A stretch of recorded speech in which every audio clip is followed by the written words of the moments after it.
네, 반갑습니다. 8월 6일 화요일 아침 시황입니다. 자, 오늘은 네이버 화면으로 살펴보도록 합니다. 자, 다우지수, 나스닥 모두 하락세가 좀 보였죠. 자, S&P 500도 떨어졌고요.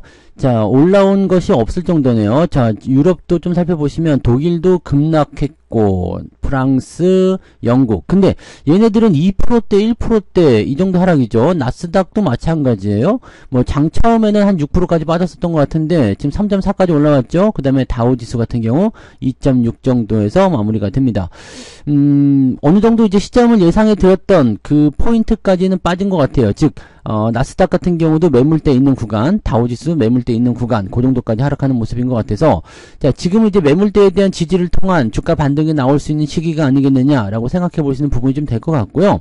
하지만 뉴스 기사가 워낙 공포스럽게 나오니까, 걱정거리는 계속 나오는 것 같아요. 뭐, 일단 오늘 기본적인 반등을 해줬다면 모르지만, 그런 부분이 아니라 주가가 계속 떨어지고 있는 형태이기 때문에, 여기에 대해서 뭔가 설명이 좀 필요할 것 같죠?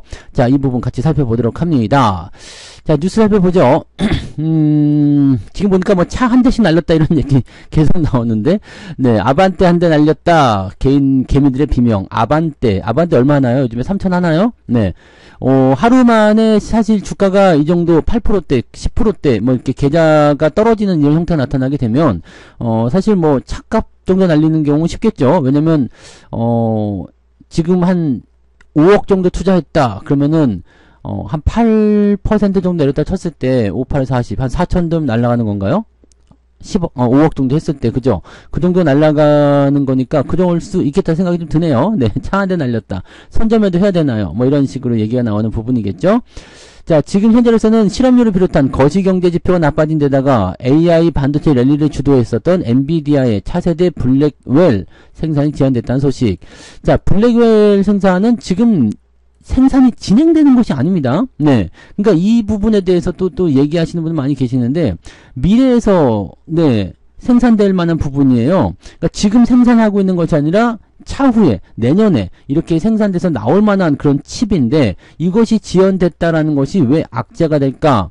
자, 물론 이제 기대감이 좀 다운될 수도 있겠죠. 네. 근데, 실질적으로 지금 현재 실적에 영향을 미칠 만한 부분이 아닙니다. 미래가치에 영향을 미칠 수 있겠죠. 근데 지금 상태에서 봤을 때 엔비디아의 실적이 3분기에도 늘어날 수 있겠는가라는 부분은 이 블랙웰 생산 지연이 3분기 실적에 영향을 안 줍니다. 즉 8월 28일 날이죠. 이번 달 28일 날 실적 발표할 때 이 블랙웰 생산 지연은 영향을 주지 않는다라고 보시면 됩니다. 그러니까 이거 뭐 별 문제 될 거 아니에요? 네. 그냥 뭐라 그럴까 좀 느낌적으로 AI 안 되는 거 아니야? 뭐 이런 식으로 얘기가 나올 수 있는 그런 내용이겠죠. 네.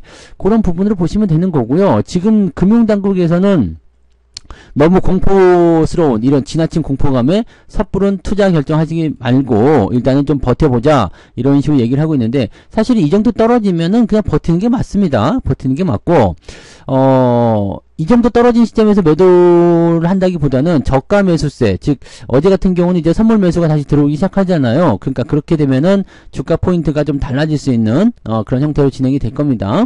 자, 개인 투자자들은 역대급 하락에 이틀 사이에 3.8조 원을 줍줍했다.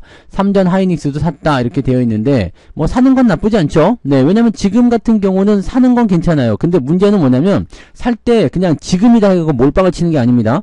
오늘, 내일, 그냥 어제죠. 어제, 오늘, 내일, 뭐 이런 식으로 뭐 주가가 이제 저점을 형성하는 그 포지션을 거칠 때 꾸준하게 매수를 계속 늘려나가는 겁니다. 그러니까 한꺼번에 살 거를 여러 가지로 나눠가지고 매수를 진행하게 되시면 결국에는 이 저점 바닥권에 수렴하게 되어 있거든요. 그러니까 조금씩 사서 계속 늘려가시는 전략을 취해 주시는 건 괜찮습니다.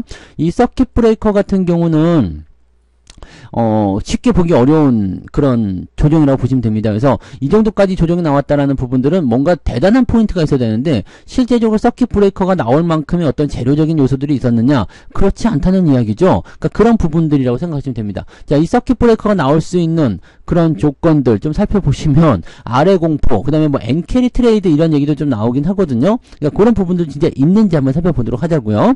자, 이제 지금 보면은 뭐 지금 미국 증시도 폭락했다 뭐 어쨌다 그런 얘기 나오고, 시총이 크게 뭐 하락했다 뭐 그런 부분도 좀 있잖아요. 요거 한번 살펴볼게요. 침체 우려감에 미국 증시도 급락했다는 얘기인데 이거 살펴볼게요. 경제 지표에 대한 부분들일 거라고 생각하는데 일단은 여기 지금 고용지표 여파 계속 얘기 나옵니다. 지난주에 발표된 거요. 실업률이 조금 올라갔다는 얘기죠. 4.3까지 올라갔다.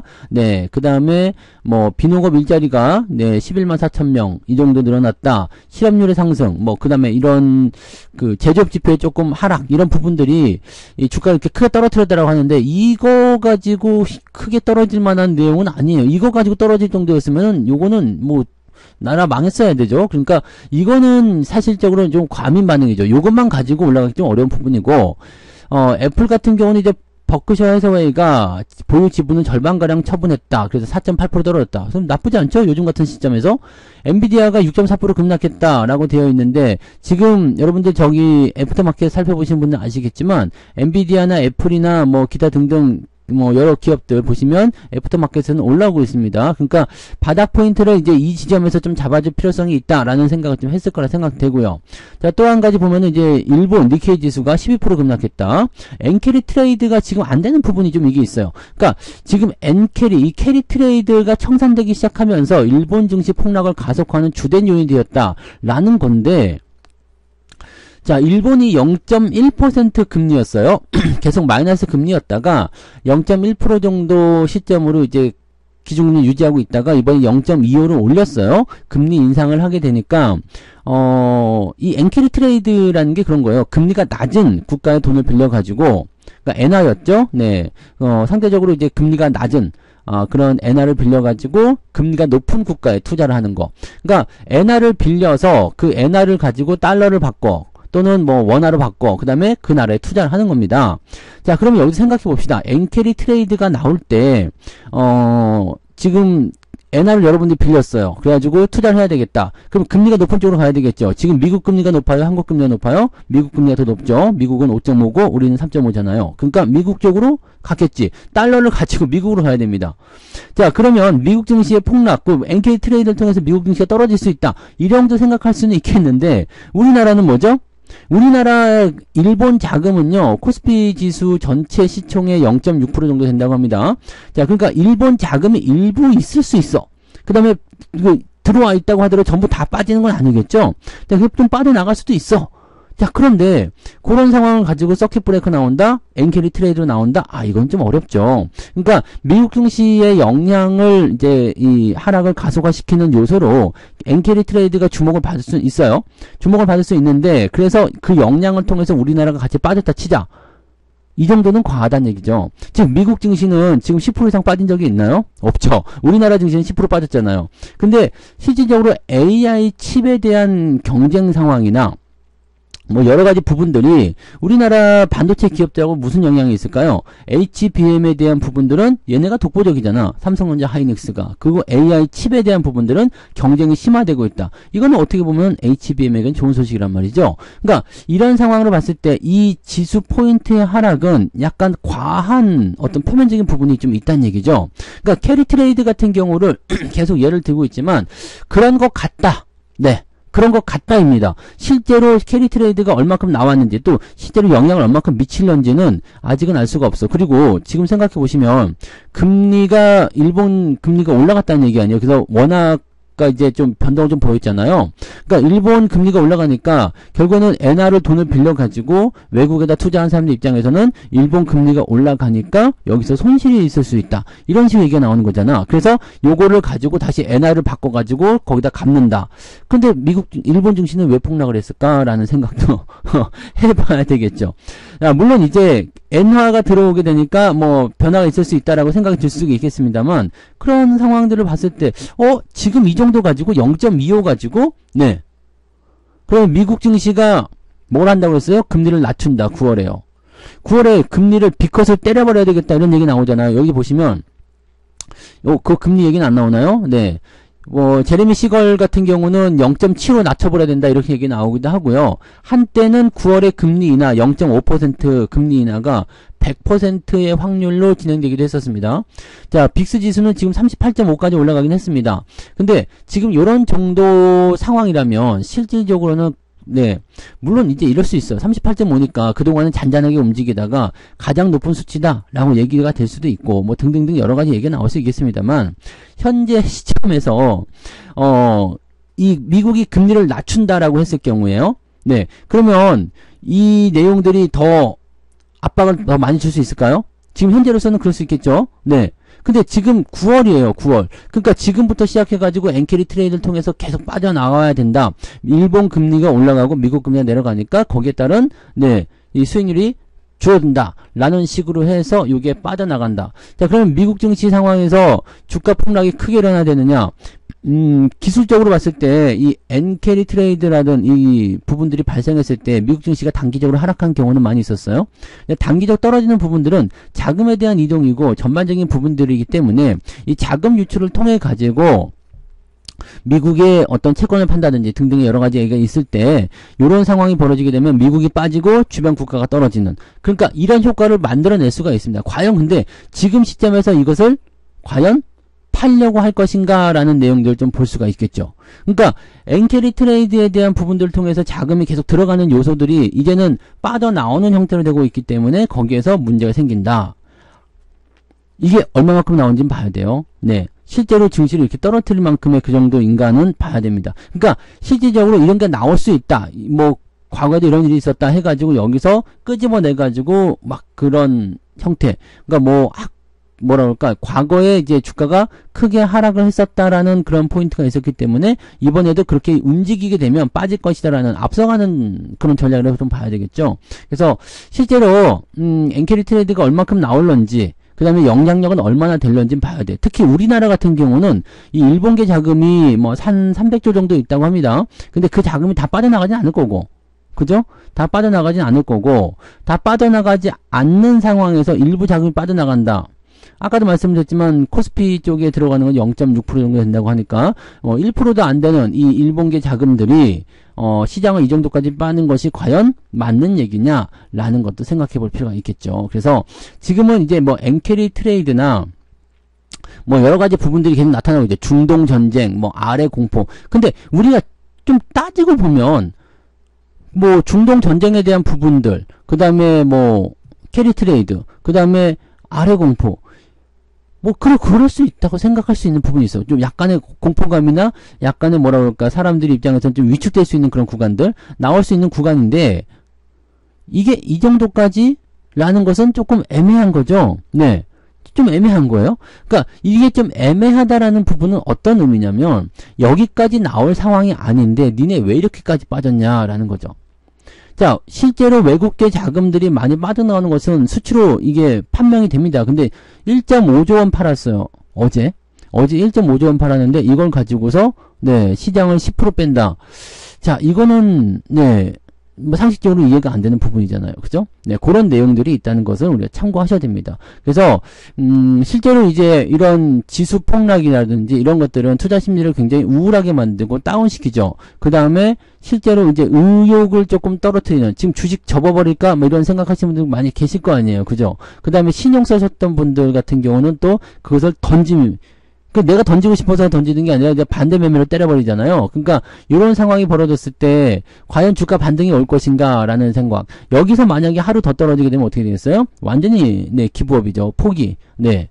항복이 되는 거예요. 항복이 되는 부분이 나타나게 되니까 실제로 보면 외국인들 매수는 굉장히 많이 들어온 상태에서 일부 자금을 가지고 이용했을 뿐이에요. 그러니까 이 내용을 살펴보셔야 되고, 자, 지금 현재 시점에서는 이제 만기를 앞두고 있단 말이에요. 근데 만기를 앞두고서 지금 생각보다 많이 내려가 있기 때문에 뭐 선물 쪽에서 매수가 그래서 들어온지 모르겠습니다만 그런 쪽에서 주가를 조금 올리려는 움직임이 분명히 있을 거란 말이죠. 그러니까 이 반등이 연속적인 반등을 통해서 계속 끌고 넘어갈 것이냐는 생각해 봐야 되겠지만 현재 시점에서는 바닥이라고 판단하기 좀 그렇겠지만 하락을 멈춰야 되는 시점은 일단은 가까이에 있다고 보시면 되죠.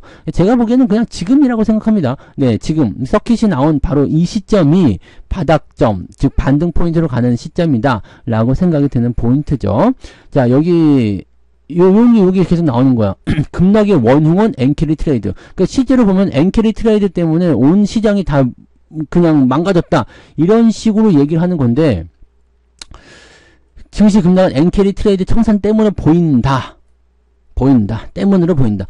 때문이다가 아니에요. 그걸로 보인다입니다. 그러니까 마이너스 금리였던 엔화를 빌려서 다른 나라에 대거 투자했던 것인데 최근에 일본은행이 0.25 올려가지고 일본의 초저금리 시대가 끝났기 때문이다. 그래서 이게 끝나게 되면서 청산이 이루어지게 되고 대규모 글로벌 증시가 급락을 보이고 있다. 이거는 영향을 좀 줄 수는 있어요. 네, 영향을 줄 수 있어. 근데 지금 시점에서는 요거, 네, 12.4%, 일본 니케이가 12.4%. 야, 과연 이게 그런 형태의 느낌이겠는가라는 부분이겠지. 그러니까 반도체에 대한 영향이 조금 더 커지 않았을까 생각도 좀 있고요. 여러 가지 문제들이 복합적으로 나오면서 그냥 악재가 한꺼번에 확 쏟아진 듯한 느낌이죠. 이게 딱 가둬놓고 있었던 부분도 한꺼번에 개방시켜버리는 그런 형태의 느낌을 받았기 때문에 오늘 주가가 떨어졌을 것이다 라고 생각합니다. 우리나라 증시가 먼저 반영됐을 가능성이 굉장히 높고요. 지금 여기서 한번 살펴볼까요? 네이버에서 우리가 뭐 엔비디아 주가나 걱정 많이 하시잖아요. 네. 여기 보시면 애프터마켓 주가가 나옵니다. 지금 1.39 올라가고 있죠. 아직 장은 안 끝났어요. 올라가고 있어요. 주요 기술주도 한번 살펴볼게요. AMD 같은 경우는 오히려 장중에도 올랐어요. 그리고 마감에도 올라가고 있고요. 뭐 테슬라도 볼게요. 테슬라도 좀 떨어지긴 했습니다만 애프터마켓은 다 올라가고 있죠. 조금씩. 그 다음에 뭐 애플 같은 경우도 4%대 떨어졌지만 여기 애프터마켓도 올라가고 있죠. 그러니까 물론 올라가고 있는 게 폭등은 아니에요. 폭등은 아니지만 내려가는 포인트에 대한 포인트를 이렇게 막아주는 형태로 진행되는 거죠. 그러니까 지금 이런 상황으로 진행이 되고 있다라면 실제로 뉴스는 전부 다 검은 월요일이니 어쩌니 등등 얘기들 굉장히 나오고 침체 공포가 여전하다 등등 나오는데 여기 지금 나온 뉴스가 한 가지 중요한 게 빠져 있죠. 뭐가 빠져 있어요? 서비스업 PMI 지표요. 서비스업 PMI 지표가 좋게 나왔어요. 그러니까 지금 여기 뉴스에는 그게 다 빠져 있어. 그게 나와 있지 않고 제레미 시겔이죠. 네, 이 사람이 이제 75 베이시스 포인트, 네, 0.75를 인하해야 된다 이런 얘기도 나오고 이런 얘기를 계속적으로 하고 있는 상황인데 서비스업 PMI 지표가 제조업 나왔죠. 네, 제조업 얘기 계속 나오죠. 근데 서비스업 여기 나왔다. 7월 서비스업 구매관리자 지표는 51.4를 기록했습니다. 그러니까 예상했던 게 51.1이었거든요. 51.4예요. 근데 이 서비스업이 좋아졌다는 것은 굉장히 좋은 소식을 전해줄 수밖에 없거든요. 그러니까 이 서비스업이 확장된다는 것은 미국 경기가 좋아지고 있다는 얘기입니다. 이 서비스업 지표가 올라가고 있다. 이쪽 구매관리자 지표가 증가했다라는 것은 우리는 더 잘 될 걸 생각하고 있어요. 그래서 관련한 자재들을 더 많이 살려고 합니다. 등등의 얘기가 나오는 거죠. 그러니까 경기 침체에 대한 부분들보다는 지금 현재로서는 경기 확장으로 가고 있는 게 더 많다라는 쪽으로 가고 있다는 얘기가 되는 겁니다.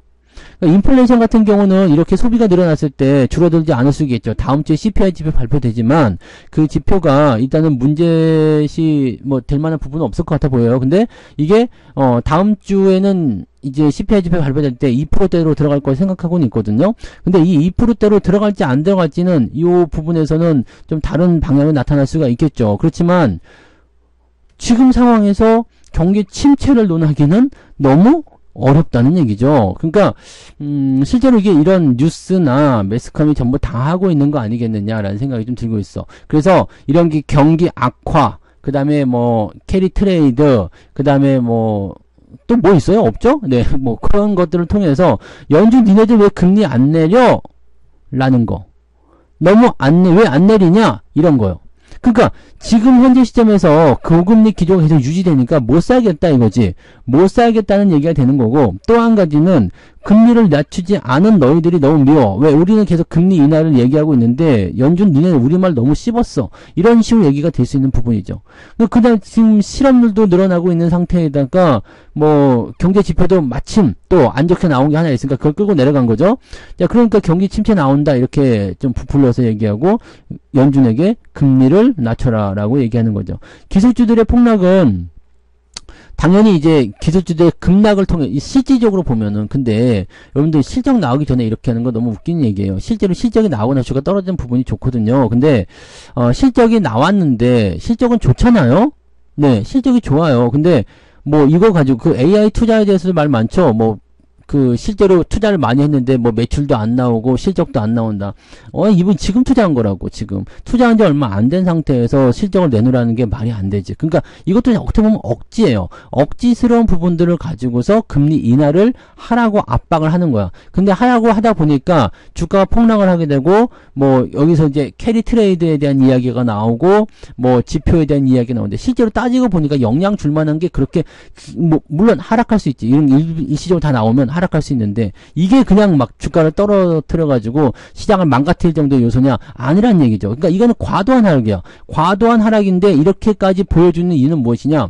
주가 하락했지. 봐봐, 지금 경기 안 좋지. 뭐 캐리 트레이드 나오지. 지금 이 상황이 무슨 상황인지 알아? 니들이 금리를 안 내려서 그런 거야 라고 몰아가는 그런 상황이 된 거죠. 그러니까 지금 상태에서는요, 이 경제가 약화되고 있다는 어떤 그 명분을 내세워서 금리를 인하시키려는 움직임을 가고 있는 거죠. 자, 금리 인하는 일단 기본적으로 경기 부양에 속합니다. 네. 지금 너무 높은 금리 상황이 떨어지는 건데, 이걸 무조건 이제 뭐 B컷으로 잘라야 된다. 뭐 0.75다. 뭐 1% 내려야 된다. 물론 지금 매우 높습니다. 금리가 매우 높은 상황이에요. 근데 여러분들 꼭 주목해야 되는 것은요, 경기 상황이 나빠지고 있지 않습니다. 이게 지금 계속 보여지는 부분들이 경기 침체 이야기를 계속하고 있는데, 그냥 여러분들이 생각하셔도 경제 지표를 객관적으로 살펴보시면 이게 경기 침체로 가고 있는 느낌은 없어요. 네. 경기 침체가 오려면 이거보다 훨씬 더 나쁜 상황이 있어야 되거든요. 근데 점점점 좋아지고 있는 단계란 말이죠. 근데 그 단계가 약간 정체기로 들어갔어요. 왜? 금리가 계속 높다 보니까 이런 투자나 이런 것들이 들어오기가 어렵거든요. 그러니까 경기의 성장이 조금 둔화되어 있어. 그러니까 이 상태에서 더 끌고 올라가려면 금리가 낮아져야 되는데 이걸 안 낮추고 있는 거죠. 그러니까 이 상태에서 아우성을 치는 거죠. 여기서 만약에 금리를 인하하기 시작하게 되면 경기가 성장하고 있는 시점에서 금리 인하가 떨어지기 때문에 제가 예전에 말씀드렸죠. 경기가 좋아지는 시점에서 금리 인하까지 같이 경기 불황이 나오게 되면 100만원 월급 받는 데다가 보너스 100만원 더 받는 거나 마찬가지라고. 그러니까 실질적으로 좋아지고 있는 상태에서 경기 불황을 통해서 더 끌어올려주게 되면 주가는 더 뛸 수 있습니다. 그러기 위해서는 뭘 해야 될까요? 단기적으로 많이 올라온 거 수술을 조금 해야 되잖아요. 그러니까 그런 형태로 보셔야 됩니다. 그러니까 오늘 뉴스를 살펴보시면 진짜로 시장이 그렇게 나쁜 거냐라는 부분에 대한 그런 의심을 계속 들으실 수밖에 없어. 근데 나쁘다밖에 없어요. 나쁘다. 뭐 급락했다, 폭락했다, 뭐 이런 식으로 신저가 종목이 1,400개다, 뭐 이런 식으로 얘기 나오고, 그냥 누가 이 뉴스 보면은 투자하고 싶겠습니까? 투자하고 싶은 사람 아무도 없을 거예요. 이제 앞으로 엔캐리 트레이드 더 터진다 그러는데, 엔캐리 트레이드는요, 그게 계속적으로 이렇게 일정 긴 기간 동안 터지는 게 아닙니다. 그냥 한 방에 이렇게 짧은 시간 동안 따닥 해놓고 터지는 그런 부분들이죠. 그러니까 실질적으로 이게 딱 캐리 트레이드만 놓고 보면, 이제 저가에 투자를 한 부분이 있잖아요. 그러니까 금리가 낮을 때 그걸 바꿔가지고 금리 높을 때 투자했으니까 그때 국채를 사든지 했을 거 아니에요. 그 만기 올 때까지는 끄떡없잖아요. 그걸 가지고서 샀다 팔았다 하는 놈들이 있을 수 있겠습니다만, 그냥 국채 투자했어. 나는 제로금리가 싫어가지고 5% 금리 주는 데다 투자를 했어. 만기 때까지 괜찮아요. 그러니까 이 캐리 트레이드에 대한 부분이 전부 다 빠져나오는 게 아니란 얘기지. 문제 없습니다. 0.25 올라온 거 그거 큰 문제 되지 않아요. 그러니까 실질적으로 이런 일본 금리가 0.5%씩 1%씩 올라간다 그러면 이거 문제가 될 수 있지. 근데 지금 0.1에서 0.25 올라간 거예요. 그러니까 지금 그 정도 금리 상황은 그냥 우리는 0.몇 %대면은 1% 미만 다 제로 금리로 보지 않습니까? 그거가 엔캐리 트레이드를 그게 크게 끄집어낸, 그리고 모든 자금이 다 빠져나오기도 어려운 시점에서 향후에는 안 될 수 있겠죠? 네, 향후에는 안 들어올 수 있겠지. 근데 들어가는 자금이 그렇게 와장창 빠져나오기는 어렵다는 얘기입니다. 그리고 그런 것을 보인다라는 거잖아요. 보인다. 늘 있었던 부분들인데 이게 집중될 수도 있기 때문이다. 그러니까 전부 다 예측이야. 전부 다. 그럴 수도 있다. 경기 침체 나올 수도 있다. 실제로 경제 지표는 나쁘지 않았는데, 여기에서 우리가 한 가지 힌트를 좀 얻으시면 좋겠습니다. 공포심을 통해서 주가를 떨어뜨리고 사람들이 투자하기 어렵게 만드는 그 포인트에서 이득을 얻는 애들은 누구일까? 이 부분을 꼭 생각하시기 바랍니다. 자, 오늘 뉴스도 어느 정도 예상을 했었던 부분이지만 미국이 급등할 거라 생각은 안 했어요. 왜냐면 어제도 그 저녁 방송에서 말씀드렸지만 이 지지 포인트가 있기 때문에 거기까지 밀릴 거다 보여줬잖아요. 그래서 그 정도로 일단 보셔야 되는 거고, 현재 상태에서는 뭐 급락이라고 얘기하지만 급락은 아닙니다. 엔비디아 12% 내려갔다가 지금 6%대로 올라가면서 마무리된 거죠. 자, 뭐 그러니까 대체적으로 나스닥 같은 경우도 6%대 급락에서 지금 3%대로 진행된 거기 때문에 많이 올려놓은 거예요. 꼬리를 길게 달아준 겁니다. 그러면서 애프터마켓에서 올라가고 있죠. 우리도 시간에서 보면 대부분의 종목들 다 올라가거든요. 그러니까 오늘은 일단 반등을 모색한다라고 생각하시는 게 맞아요.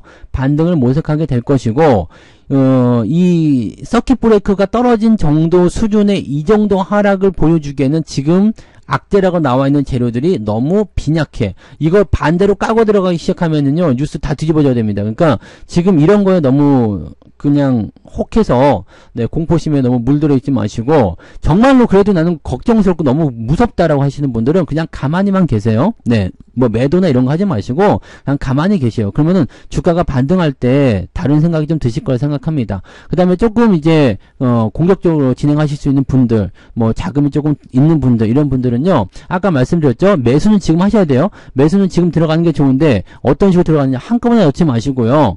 이게 만약에 내가 10개를 사야 되겠다 그러면은 뭐 어제 한 3개 샀고요. 오늘 또 한 3개 사고, 그 다음에 내일 한 3개 사고, 이런 식으로 분할로 며칠에 걸쳐서 좀 나눠서 매수하시면 지금 변동성 계속 나올 거 아니에요. 이 지점을 통해서 오르고 내리고 변동성 계속 나올 건데, 요 변동성 구간에 어느 정도 딱 평균적으로 맞아 떨어지는 그런 형태의 가격대 매수가 되실 겁니다. 그래서 그런 포인트를 이용하시면 되겠고, 자, 뭐 수익이 나와 계신 분들은 이참에 주가를 조금 더, 네, 주가가 저렴할 때 비중을 조금 더 확대하는 계기로 삼으시면 되고, 그 다음에 없어서 못 샀어, 이거 사고 싶었는데 못 샀던 분들, 비싸서 못 샀던 분들은 싸졌으니까 사시면 되는 거고, 그죠?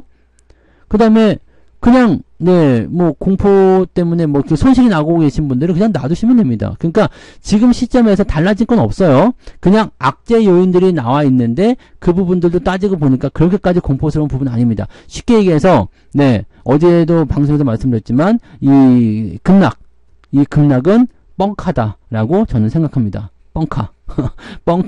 뻥카면은 확인이 들어갔을 때 아주 골된 상황이 벌어지게 되고요. 어떻게 돼요?